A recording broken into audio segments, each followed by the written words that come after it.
Hello students, कैसे हैं सब। Welcome to a new class of the chapter number 4 that is determinant. और आज हम करने वाले हैं इस वाली क्लास में एक बहुत ही इम्पॉर्टेंट क्वेश्चन है ना। उसमें क्या होगा कि आपका लेंदी क्वेश्चन टाइप आता है एग्ज़ाम में। तो ये वाला जो आज हम करा रहे हैं ये एग्ज़ाम के पॉइंट ऑफ व्यू से बेटा बहुत ज़्यादा इंपॉर्टेंट है, तो इसको बिल्कुल आपको ध्यान से ही करना है। वैसे तो आपको सभी कुछ अच्छे से करना चाहिए है ना। चलिए, तो today's my topic is system of simultaneous linear equations. System of simultaneous linear equations. Linear equations means जिसमें वेरिएबल की वैल्यू कितनी होती है, हमारे पास वेरिएबल की पावर कितनी होती है, 1 होती है। तो इसका मतलब है अभी मुझे सिस्टम लेना है। सिस्टम का मतलब है उसमें एक से ज़्यादा इक्वेशंस होनी चाहिए, लीनियर इक्वेशंस हैं। तो हमारे पास सपोज कीजिए सिस्टम कितना है, m लीनियर इक्वेशंस का है और कितने अननोन्स है उसमें, n। यहाँ पर कौन कौन से अननोन्स हैं, x1 x2 और काउंट कीजिए कितने हो गए बेटा, xn। ठीक है, तो फिलहाल मैं आपको जनरल बता रही हूँ कि how to solve a system of simultaneous linear equations, यानी कि where we have m linear equations in n variables, यानी कि इन n अननोन्स। तो आपके पास में इक्वेशंस कैसे लिखी होंगी, ऐसे होंगी। देखिए कितनी इक्वेशंस हैं, 1 2 एंड डॉट डॉट और लास्ट वाली कितनी हुई, m। तो m इक्वेशंस हो गई ना, ये बोला है m इक्वेशंस। और वेरिएबल्स कितने हैं, 1 2 और यहाँ पर कितने हो गए n, और यही आपको बताया है n अननोन्स है। ठीक, तो सबसे पहले हम इस सिस्टम को, the system of equation can be written in the matrix form. Matrix form कैसी होगी इसकी, ax is equal to B type की। अब वो ax is equal to B type की कैसी होगी बेटा, देखिए हमारी मैट्रिक्स बन रही है यहाँ पर ए मैट्रिक्स हम कैसे बना रहे हैं, ए मैट्रिक्स हम बना रहे हैं जो हमारा x1, समझ रहे हैं, जो x1 के कोफिशिएंट्स हैं वो हमारा इस मैट्रिक्स का पहला कॉलम, जो बेटा दूसरे वेरिएबल के कोफिशिएंट्स हैं वो हमारी मैट्रिक्स का दूसरा कॉलम, और जो हमारा मतलब लास्ट वाला जो वेरिएबल होगा उसके जो कोफिशिएंट हैं वो बनाएंगे इस मैट्रिक्स का लास्ट कॉलम। तो ये मैट्रिक्स हमारी ए बन गई। ठीक, और x क्या है आपका, x है आपका कॉलम वेक्टर। और कॉलम वेक्टर कैसा कॉलम वेक्टर है, जितने वेरिएबल्स हैं उनका कॉलम वेक्टर। ठीक है, तो x इज इक्वल टू क्या होगा, x1 x2 और n वेरिएबल्स है हमारे पास। उसके बाद में आपके पास में आ रहा है b, और b क्या है, b भी कॉलम वेक्टर है। और ये कैसा कॉलम वेक्टर है, जितनी आपकी इक्वेशंस होती हैं, समझ रहे हैं। तो देखिएगा नीचे हमने इसमें फिर कैसे डिस्क्राइब कर रखा है इसको कि द m/n मैट्रिक्स A, जो ये मैट्रिक्स बनी है आपकी A, इसको हम बोलते हैं coefficient matrix of the system of linear equations. Got my point. इस मैट्रिक्स को हम क्या बोलेंगे, कोफिशिएंट मैट्रिक्स बोलते हैं हम इनको, सही है। उसके बाद में और जो ये आपका x दिख रहा है भाई, इसको हम क्या बोलते हैं, ये जो आपका x है ये वाला कॉलम वेक्टर, इसको हम बोलते हैं that is the solution of the system of equations. ठीक, आपके सिलेबस में 3 ही वेरिएबल है, एक्स वाई जेड या x1 x2 x3 होंगे, है ना। तो आपके पास में सिर्फ 3 वेरिएबल्स के लिए हम पढ़ रहे हैं। ठीक, तो सिस्टम क्लियर हो गया। What is system, system of linear equations we have. 3 होंगे आपके पास मैक्सिमम। 3 इक्वेशंस को आपको मैट्रिक्स फॉर्म में लिखना है। मैट्रिक्स फॉर्म में कैसे लिखना है, पहला कॉलम क्या होगा, पहले वेरिएबल के कोफिशिएंट, दूसरा कॉलम क्या होगा, दूसरे वेरिएबल के कोफिशिएंट, और लास्ट वाला कॉलम क्या होगा, लास्ट वाले वेरिएबल के कोफिशिएंट्स। एक्स क्या होंगे, नंबर ऑफ वेरिएबल्स लिख लीजिएगा कॉलम वेक्टर में। और बेटा जो इधर कॉन्स्टेंट ये वाला जो इक्वल टू यानी कि आपके राइट साइड पे पड़ेगा वो होता है हमारा कॉलम वेक्टर बी, यानी कि जितनी इक्वेशंस उतने बी में रोज आ जाएंगे। ठीक, तो ये आपकी कोफिशिएंट मैट्रिक्स होती है ए, और हम x को पढ़ते हैं सॉल्यूशन। बेसिकली हमें x की वैल्यू निकालनी है, मतलब what is the solution of this simultaneous linear equation. ठीक, इक्वेशन सॉरी ना।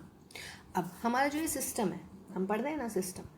ठीक, अब सिस्टम हमारा 2 टाइप का हो सकता है, तो बेटा कंसिस्टेंट हो सकता है।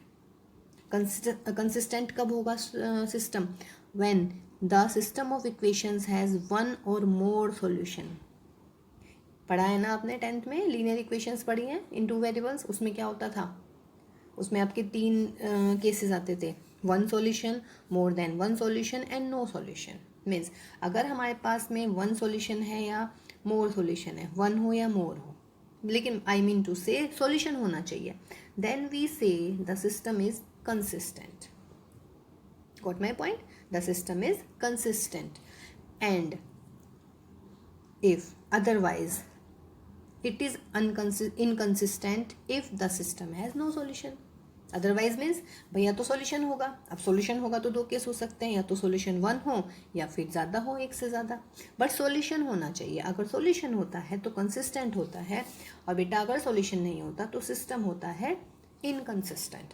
तो आपकी जो एक्सरसाइज गिवन है इसमें वो ये भी पूछ सकते हैं कि बताइएगा कि सिस्टम कंसिस्टेंट है या फिर इनकंसिस्टेंट है.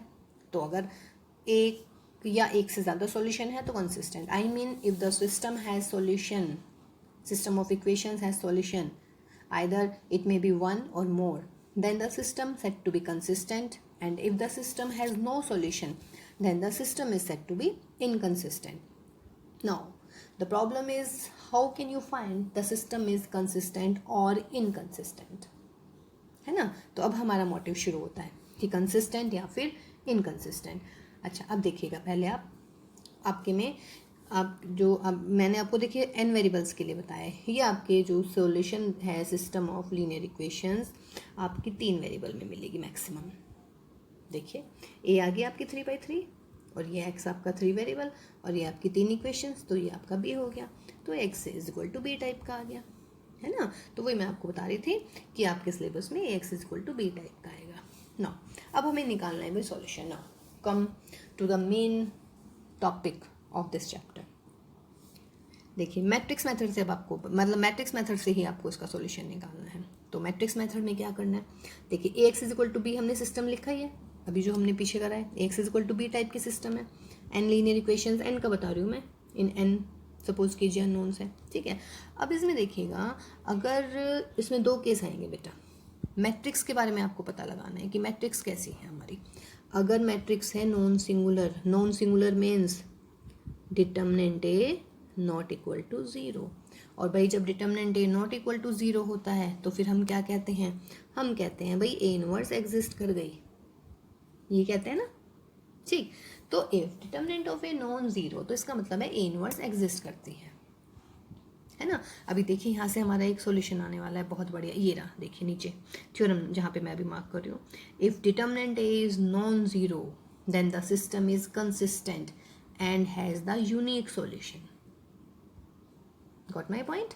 इफ द सिस्टम मीन्स अगर आपको निकालना है डिटर्मिनेंट ए, अगर determinant A comes out non 0, comes out to be a non 0 number, then the system is consistent. इसका मतलब क्या हो गया, यूनिक सॉल्यूशन.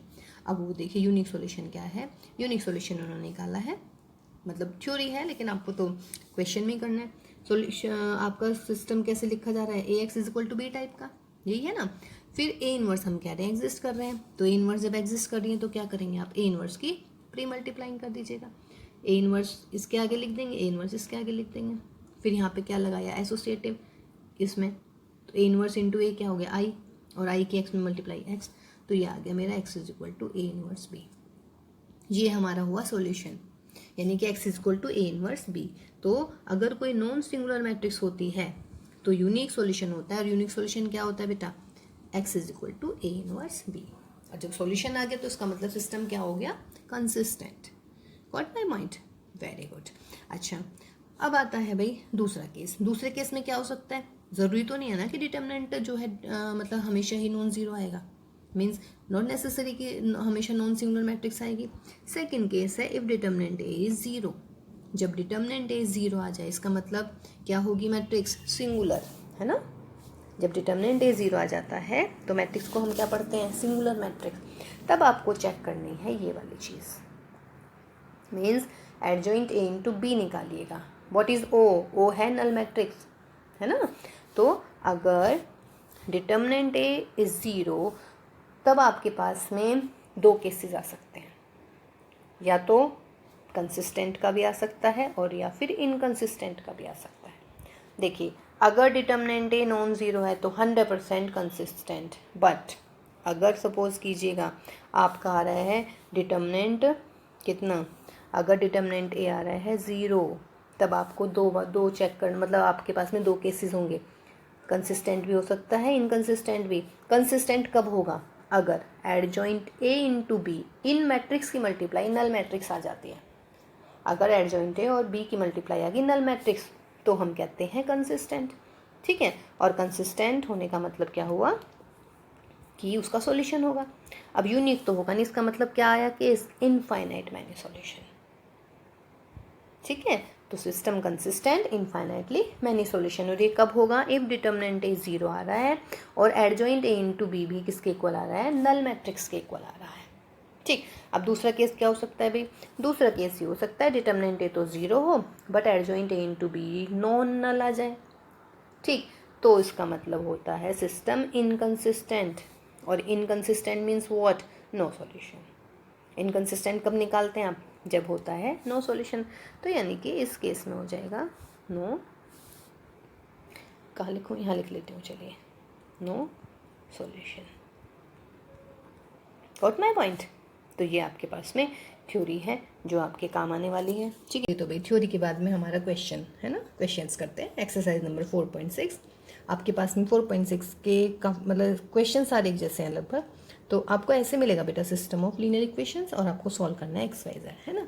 ये क्वेश्चन मैंने क्यों ऑप्ट किया है कि इसमें एक एक्स्ट्रा चीज़ दी हुई है ये, ठीक है। और ये वाले मतलब इंपॉर्टेंट तो क्वेश्चन है, इस टाइप के क्वेश्चन आने की बहुत प्रोबेबिलिटी होती है। लेंथी क्वेश्चन जो आएगा आपका पेपर में वो इसमें से आने के बहुत चांसेस होते हैं। तो if A is this then find A inverse. तो ए इनवर्स तो आपकी पिछले वाली एक्सरसाइज है भाई, तो आप उसको शुरुआत कीजिएगा। उसके लिए हम क्या करेंगे, सबसे पहले निकालेंगे डिटर्मिनेंट ऑफ ए। तो दैट इज़ 2 3 1 -3 2 1 5 -4 -2, इसका डिटर्मिनेंट निकाल लीजिएगा। तो जब डिटर्मिनेंट निकालेंगे तो क्या मिलेगा बेटा, 2 -4 +4 +3, सेकेंड और मतलब फर्स्ट रो गई और सेकेंड कॉलम गया, तो कितना मिलेगा, -6 और +4 और फिर लास्ट में +5 आ जाएगा और 5 के साथ आ जाएगा आपका 3 -2।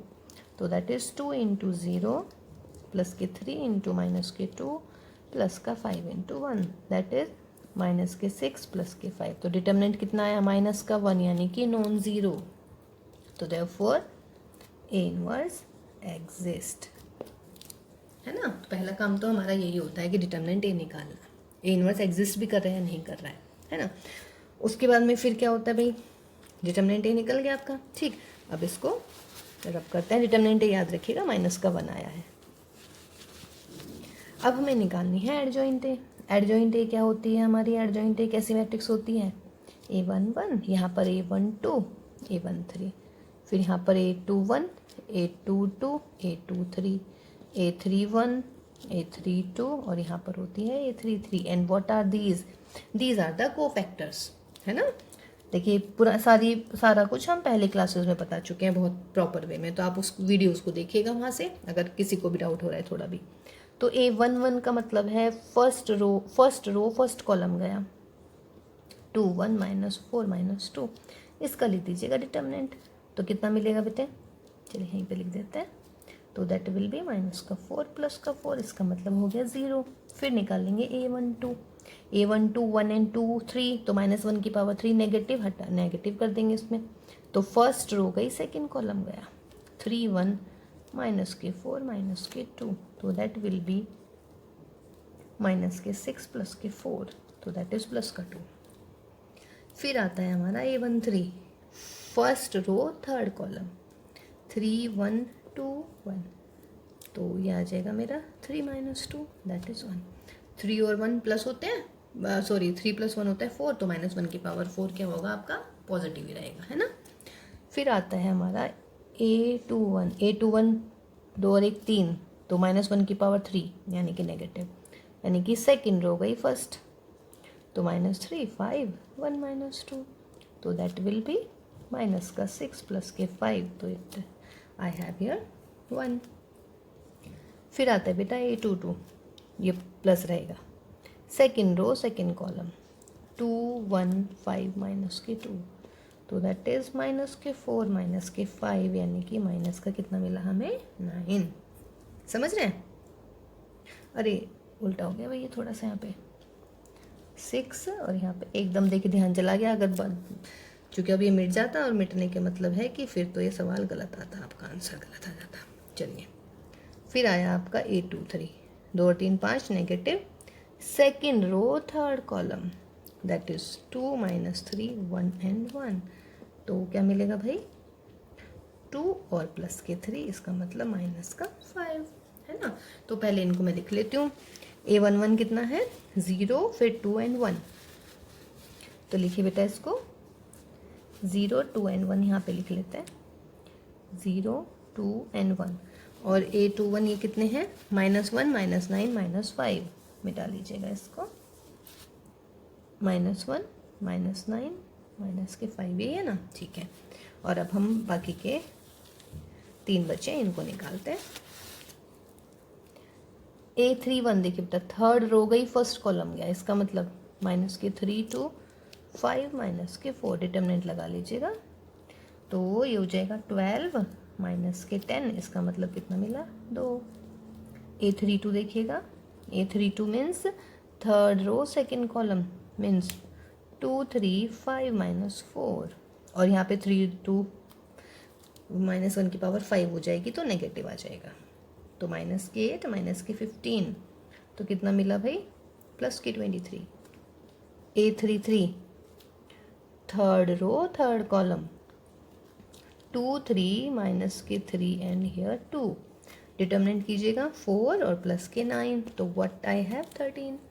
इस वाले कॉलम को भी लिख लेते हैं अब हम कितना आया 2 23 एंड 13 तो दैट इज 2 23 एंड 13 इसको भी रब कर दीजिएगा। ये मिला मुझे कितना एडजॉइंट A। तो देयरफॉर A इनवर्स का फॉर्मूला क्या होता है 1 upon determinant A into adjoint A। Determinant A कितना आया था आपका -1 तो 1 अपॉन -1 और एडजॉइंट A लिख लीजिएगा यहाँ पर 0 2 1 -1 -9 -5 2 23 एंड 13 ठीक है। तो आपका A इनवर्स कितना आया तो देयरफॉर A इनवर्स इज 0 -2 -1 1 9 5 -2 -23 -13 तो ये मिला भाई हमारा क्या A इनवर्स ठीक है। तो अगर क्वेश्चन ये है ये लास्ट एक्सरसाइज का था कि if A is this then find A inverse तो हमारा क्वेश्चन यहीं पे खत्म हो जाता है ठीक है। आगे ही इज आस्किंग कि आपको करना है भाई क्या hand solve this system of equation ठीक है। क्या निकालना है आपको इस सिस्टम को सॉल्व करना है आपने ठीक। तो अब A इनवर्स को आप कहीं लिख लीजिएगा। इसमें और इसमें क्या डिफरेंस है बस यहाँ पर मैं इसको कर देती हूँ ये -2 -1 1 9 9 -2 इसको मिटा देती हूँ क्योंकि फिर इतना बड़ा याद करना दिक्कत करेगा। ये मेरी A इनवर्स आई है ये है ना। चलिए अब देखिए बेटा नाउ मैट्रिक्स फॉर्म लिखिएगा आप इसके मैट्रिक्स फॉर्म ऑफ 1 ये आपका 1 है सिस्टम ठीक है। इसकी मैट्रिक्स फॉर्म लिखनी है आपने। तो मैट्रिक्स फॉर्म कैसे लिखेंगे कैसे बताइए आपको मैट्रिक्स फॉर्म। मैट्रिक्स की जो फर्स्ट कॉलम आएगी वो आएंगी एक्स के कोफिशिएंट यानी कि 2 3 1। मैट्रिक्स का सेकंड कॉलम आएगा वाई के कोफिशिएंट यानी कि -3 2 एंड 1। फिर z के कोफिशिएंट्स 5 -4 -2। ये हमारी मैट्रिक्स A बनी। ये हमारा solution set x y z और यहाँ हमारी आई आपका B यानी कि -11 -5 -3। क्लियर है ना। बस यही है इसमें मेन बात बाकी तो सवाल हो ही जाएगा आपका इजीली हो रहा है सब। तो फर्स्ट में x के कोफिशिएंट लिखने हैं। देखिए x का कोफिशिएंट 2 x का कोफिशिएंट 3 x का कोफिशिएंट 1 y के coefficient -3 2 and 1 this is y। z के कोफिशिएंट 5 -4 -2 और ये मिला x y z और ये 11 -5 -3 और इसको मैं कैसे लिख सकती हूँ ax is equal to b। Where आप लिख लीजिएगा where a is equal to ये x is this b is this. ये तो कर लेंगे इसमें तो कोई दिक्कत नहीं है। चलिए अब बिकॉज डिटर्मिनेंट a क्या आया था भाई नॉन ज़ीरो। जब नॉन ज़ीरो आ जाता है तो उसका मतलब सॉल्यूशन क्या आता है यूनिक। और यूनिक सॉल्यूशन क्या है that is x is equal to a inverse b है ना। यूनिक सॉल्यूशन, तो सिस्टम क्या हुआ इसका, कंसिस्टेंट। कंसिस्टेंट हुआ ना, 3 केस होते हैं, डिटर्मिनेंट ए नॉन जीरो, तो कंसिस्टेंट और यूनिक सॉल्यूशन। डिटर्मिनेंट ए फिर जीरो में 2 केसेस हो जाते हैं हमारे। तो अब आपको निकालना है x is equal to A inverse B. Therefore अब ए है आपका ये, ठीक। अब देखिएगा जो मुझे क्वेश्चन दिया हुआ है वो यही है क्या, सेम। देखिए ये रहा आपका सवाल, दे रखा है ना या नहीं, यही तो है ये, इसलिए मैंने यहाँ पे ए लिख लिया था। क्लियर है। देखिए जो मैट्रिक्स ये है 2 - 3 5 3 2 - 4 1 1 - 2, ये था मेरा सवाल।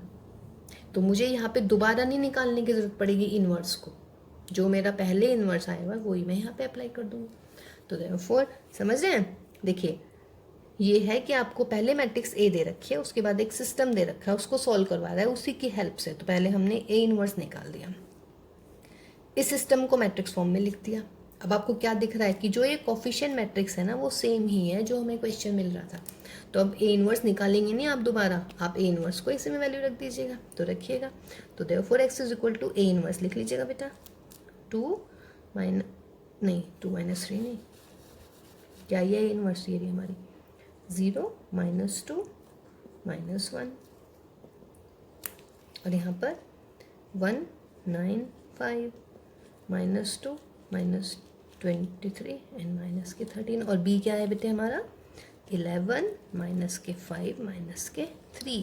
यानी कि सिर्फ ये वाला स्टेप है जो अब आपको पता होना चाहिए कि आपने क्या करना है। वैसे देखिए आप लोग के समझ में आ गया होगा कि इसमें क्या करना है, क्या करना है भाई इसमें बताइएगा, क्या लग रहा है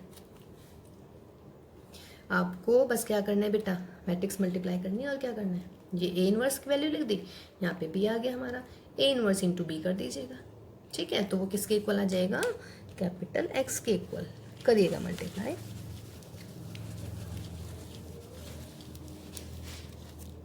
तो देयरफॉर और कैपिटल X की वैल्यू भी लिख लीजिएगा साथ साथ, कैपिटल X है मेरा XYZ is equal to, multiply कीजिएगा 0 माइनस के 5 प्लस के 6, फिर माइनस के 22 माइनस के 45 एंड दैट इज 69, फिर माइनस का 11 5 की इसमें करेंगे, माइनस की 25 13 की 39, कितना मिला बेटा 1 69 और 67 2 39 एंड 37 3। तो ये किसके इक्वल आ रहा है आपका, ये है हमारा column vector XYZ, two matrices are same, तो इसका मतलब क्या हुआ, x is 1 y is 2 and z is 3। समझ रहे हैं। तो ये हमारा सॉल्यूशन आया, ठीक। तो ये आंसर आ गया है। अब इसको अगर आपने वेरीफाई करना है तो आपको देखिए अपने फ्रेंड्स के ना बेचारे को परेशान करने की जरूरत नहीं है एग्जामिनेशन हॉल में। आपके पास में जो ये 3 इक्वेशन दे रखी है इसमें किसी में वैल्यू रख के देख लीजिएगा, सेटिस्फाई करेगा। 1 2 3 रखिए, 2 माइनस के 6 प्लस के कितना 15, तो 15 और 2 17, 17 में से 6 गए 11, हो गया। इसका मतलब आंसर सही है। तो देखिए इसमें आपको किसी की हेल्प की जरूरत भी नहीं पड़ेगी, आप अपने आप ही बता सकते हैं भाई आंसर सही है या नहीं है। समझ रहे हैं, ठीक। तो ये हमारा है सिस्टम ऑफ इक्वेशंस का, ठीक। इसमें थोड़ा सा मतलब मैंने आपको थोड़ा सा अलग बताया है, वरना अगर देखिए एवी में रफली एक क्वेश्चन लिख रही हूँ, कुछ भी है अपने उससे,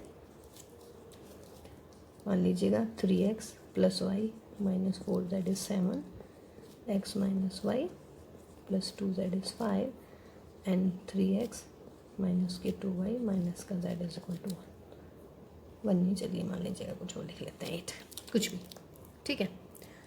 तो सवाल मैं कह रही हूँ कि solve the system of linear equations, तो आपको क्या करना है, इसको लिखना है मैट्रिक्स फॉर्म में। तो मैट्रिक्स फॉर्म में क्या हो जाएगा 3 1 3, y के कोफिशिएंट 1 -1 -2, z के कोफिशिएंट -4 2 -1, और यहाँ पर क्या आया बेटा x y z और is equal to 7 5 8, that is form कौन सी मिल गई, ax is equal to b।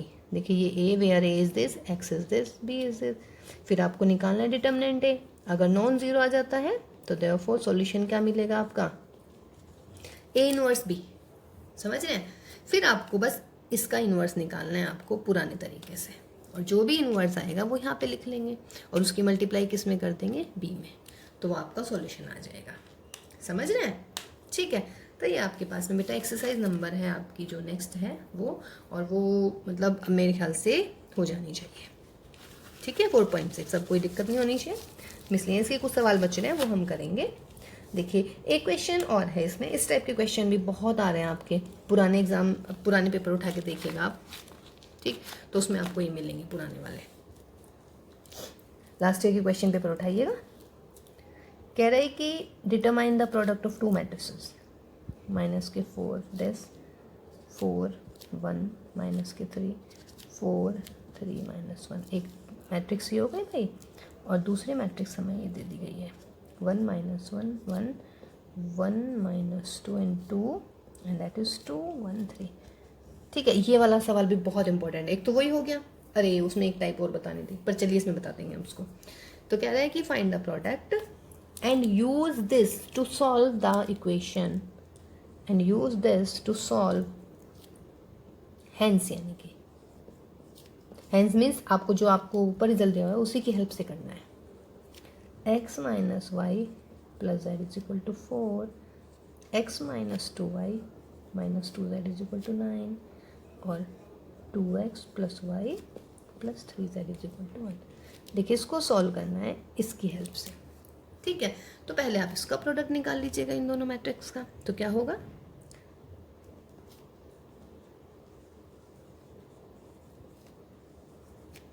Let the first matrix is A and second is B। तो प्रोडक्ट निकालिएगा, तो क्या निकलेगा बेटा, माइनस के 4 माइनस के 7 5। आप इसको लिखेंगे पहले कि let the matrix A is this B is this. मुझे बार बार मिटाना पड़ रहा है तो मैं इसलिए नहीं लिख पा रही हूँ, बस मैं आपको ओरली बता रही हूँ। तो 1 माइनस 1 1 1 माइनस 2 2 एंड 2 1 3। मल्टीप्लाई कीजिएगा बेटा, माइनस के 4 प्लस के 4 4 दूनी 8, तो 8 आ जाएगा। प्लस के 4 माइनस के 8 प्लस के 4 0, माइनस के 4 8 और 12, तो कितना आ जाएगा यहाँ पे देखिएगा। माइनस के 4 की मल्टीप्लाई इसमें कर रहे हैं हम, है ना, फिर 4 की मल्टीप्लाई आप कर रहे हैं, ये माइनस का 2 है यहाँ पे, क्योंकि यहाँ पे 0 नहीं आ पाया, वही मुझे लग रहा था। माइनस के 4 माइनस के 8 और 12 यानी कि 0। ठीक है, जब आगे भी आप फर्दर मल्टीप्लाई करेंगे, देखिए मल्टीप्लाई आपको आनी चाहिए बेटे। अब कैसे करते हैं याद है ना, first column sorry first row first column यहाँ पे, first row second column second, first row third column ये वाला एलिमेंट, फिर सेकंड रो फर्स्ट यहाँ पे, सेकंड रो सेकंड यहाँ पर, सेकंड रो थर्ड कॉलम यहाँ पर, third row first column, third row second column, third row third column. ठीक है, और कॉरस्पॉन्डिंग एलिमेंट जैसे इस केस में करेंगे ए और ये। ठीक है ना, मैट्रिक्स मल्टीप्लिकेशन वाला देख लीजिएगा अगर किसी को क्लियर नहीं हो रहा है। देखिए मैं बार बार कहती हूँ, मैथ्स आपको तभी नहीं आ पाता है जबकि आपको पीछे वाला कुछ नहीं आता है। तो देखिए अगर किसी को उसमें मैट्रिक्स मल्टीप्लिकेशन नहीं पता वो कैसे करते हैं, तो वो क्वेश्चन नहीं कर पाएंगे वो वाले बच्चे, है ना।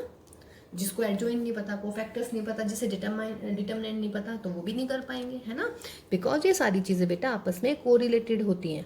तो दैट्स वाई आपको जो भी चैप्टर आप कर रहे हैं उसको बिल्कुल प्रॉपर वे में कीजिएगा।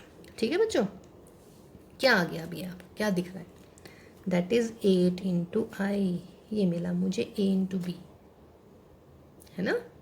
ठीक है, a into B is equal to कितना, इस 8 को यदि मैं इधर ले आऊँ अभी ऐसे लिख लेती हूँ 1/8 A B is equal to I, यानी कि दो मैट्रिक्स का मल्टीप्लिकेशन आई आ गया है। दो मैट्रिक्स का मल्टीप्लिकेशन आई जब आ जाता है तो वो दोनों एक दूसरे की इन्वर्स होती हैं। दिक्कत 8, ये 8 कर रहा है, इसका मतलब 1/8 A into B is equal to I, या फिर और कैसे लिख सकते हो इसको, a into 1/8 B is equal to I. समझ रहे हैं ना, ये मैंने दो तरीके से लिखा है। अगर मुझे b की इन्वर्स चाहिए तो 1/8 a मिल जाएगी, और यदि मुझे a की इन्वर्स चाहिए इधर से तो 1/8 b मिल जाएगी। ये अब आप सोच लीजिएगा जब भी हम मल्टीप्लाई करते हैं कि आपको क्वेश्चन में जो आपको हैंस के बाद का सवाल है आपको ये पता यहाँ पे देखिए 100% या तो ये वाली मैट्रिक्स होगी या ये वाली मैट्रिक्स होगी, इन दोनों में से कोई सी एक मैट्रिक्स मिलेगी। देखिएगा कौन सी मिल रही है, 1 1 2 बी मिल गया आपके, तो उसका मतलब आपको बी की इन्वर्स चाहिए यहाँ से। तो मैंने इसलिए दोनों लिख दिए थे आपकी नॉलेज, मतलब आप कंफ्यूज ना हो कि कौन सा किसके साथ लेना है, ठीक है ना। तो अभी देखिए मैं इसको, ये अब ध्यान रखिएगा, A B is equal to हमारा ये आया है, ठीक है। अब दोनों में से देयरफॉर इसकी मैट्रिक्स फॉर्म लिखिए आप पहले, फिर मैं आपको बता देती हूँ। Matrix form is 1 1 2 -1 -2 1 1 -2 3। ये क्लियर है ना मैट्रिक्स फॉर्म। पहले में एक्स के कोफिशिएंट, दूसरे कॉलम में वाई के कोफिशिएंट, तीसरे में जेड के कोफिशिएंट, और यहाँ पर मिलेगा मुझे एक्स वाई जेड, और यहाँ पर 4 9 1। क्या मैट्रिक्स है ये, क्या दिख रहा है आपको मैट्रिक्स में, कौन सी है ये ए है, ये बी है, तो बी मिल गया है, यानी कि therefore I get B x is equal to, इसको अब सी मान लीजिएगा या नहीं, ठीक है। अब आपको निकालना है एक्स का सॉल्यूशन। पहले आप डिटर्मिनेंट बी देख लीजिएगा, भाई डिटर्मिनेंट बी क्या है, डिटर्मिनेंट बी। और वैसे भी जब बेटा बी की मल्टीप्लाई किसी के साथ आ रही है तो डेफिनेट सी बात है वो इनवर्स ही होगी उसकी, है ना। तो अगर आप निकालना चाहें तो डिटर्मिनेंट बी और निकाल लीजिएगा, वो नॉन जीरो आएगा, डेफिनेट सी बात है। तो एक्स इज इक्वल टू किसके, बी इनवर्स इंटू सी। तो उसका मतलब मुझे यहाँ से किसकी इनवर्स चाहिए, इस वाले रिजल्ट से मुझे चाहिए बी की इनवर्स।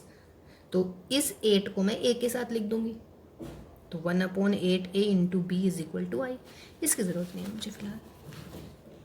तो जब दो मैट्रिक्स की मल्टीप्लाई क्या आती है, आइडेंटिटी आती है, तब हम क्या कहते हैं कि वे दोनों एक दूसरे की इनवर्स होती है। तो this implies B inverse is equal to 1/8 A. इसीलिए ये सवाल करवाया है कि अगर दो मैट्रिक्स का प्रोडक्ट गिवन है तो आप प्रोडक्ट निकालिएगा। प्रोडक्ट के बाद में आई टाइप का आ गया या जैसा भी आ जाएगा, है ना, ठीक। तो आई आ जाएगा 6i 8i कुछ भी, तो उसको इधर आई इधर रह जाएगा आपकी राइट साइड पे। और जब दो मैट्रिक्स का प्रोडक्ट आई के इक्वल आता है तो both of them are inverse of each other. तो फिर आप सिस्टम देखिएगा, सिस्टम क्या दिया हुआ है, इसको मैंने लिख दिया मैट्रिक्स फॉर्म में। ये मैट्रिक्स या तो ए मिलेगी या बी मिलेगी, 90% केसेस में। तो यहाँ से या तो ए या बी, तो कौन सी मैट्रिक्स मिल रही है, बी, तो ये D X is equal to C. फिर डिटर्मिनेंट निकालिएगा नॉन ज़ीरो, और वैसे भी जब यहाँ से आ रहा है ये दो का प्रोडक्ट ज़ीरो, तो नॉन आई, तो डेफिनेट सी बात है इन्वर्टिबल तो है ही। तो यहाँ से एक्स क्या आया बेटा, बी इनवर्स सी। तो आप बी इनवर्स निकालेंगे तो जो ये 8 है ये ए के साथ आ जाएगा। तो बी इनवर्स कितना आया, 1/8 ए। समझ रहे हैं वाली चीज़। तो बी इनवर्स निकालिएगा अब आप, बी इनवर्स इज 1/8 ए। ए कहाँ है आपका, ये रहा, तो 1/8 ए को लिख लीजिएगा, माइनस के 4 4 4 -7 1 3 5 -3 -1, और बेटा सी लिख लीजिएगा। सी कितना है आपका, 4 9 1, मल्टीप्लाई कर लीजिएगा, माइनस के 16 प्लस के 36 प्लस के 4 माइनस के 28 प्लस के 9 प्लस के 3 20 माइनस के 27 माइनस के 1। तो ये आया भाई 1/8, और ये कितना मिलेगा देख लीजिएगा, 40 यानी कि 24, 9 और 3 यहाँ पे 12 माइनस के 16, और यहाँ पर 28 माइनस के 8। Solve it. तो एक्स की ये क्या है आपका, एक्स, एक्स का मतलब क्या ले रखा है आपने, एक्स वाई जेड, या नहीं। तो 8 से डिवाइड कर दीजिए इसको, तो कितना मिलेगा, 3 माइनस के 2 माइनस के 1, ठीक है। तो ये कितना मिला बेटा, 3 माइनस के 2 माइनस के 1, और ये मेरा एक्स वाई जेड। तो यहाँ पे सॉल्व कर लीजिएगा। तो देयरफॉर क्या मिलेगा आपका, x is 3, y is equal to कितना, माइनस के 2, और z is equal to minus के 1। ये हमारा सॉल्यूशन। चेक कर लीजिएगा कोई सी भी इक्वेशन में रखकर, ठीक है। तो ये समझ रहे हैं सवाल को कि हमने क्या करा है इसमें, ठीक।